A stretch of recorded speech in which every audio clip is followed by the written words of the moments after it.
أعوذ بالله من الشيطان الرجيم. بسم الله الرحمن الرحيم.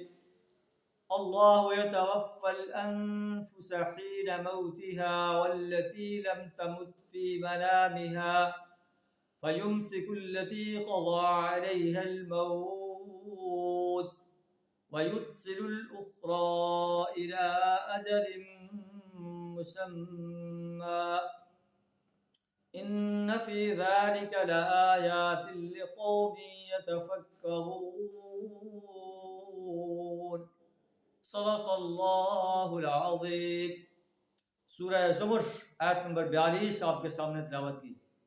اللہ فرماتا ہے کہ اللہ یتوفی الانفس حین موتها، وہ اللہ ہی ہے جو موت کے وقت روحیں قبض کرتا ہے، اور جو ابھی نہیں مرا ہے اس کی روح نیند میں قبض کر لیتا ہے. فَيُمْسِكُ الَّتِي قَضَى عَلَيْهَا الْمَوْتِ، پھر جس پر وہ موت کا فیصلہ نافذ کر دیتا ہے اسے روک لیتا ہے.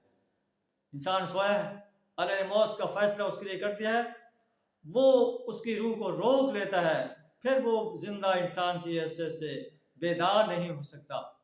اور جس کی موت کا فیصلہ نہیں ہوا، وَيُرْسِلُ الْأُخْرَى إِلَىٰ أَجَلٍ مُّسَمًّى، اسے مدت مقرر تک کے لیے واپس بھیج دیتا ہے.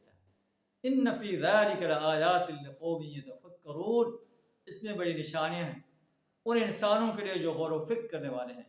رات کو سونے سے پہلے یہ سوچنا چاہیے کہ ہو سکتا ہے کہ میری یہ رات میری زندگی کی آخری رات، صبح میں بیدار بھی نہ ہو سکوں.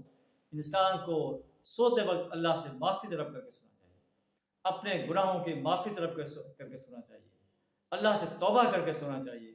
ہو سکتا ہے کہ اس کی رات آخری رات.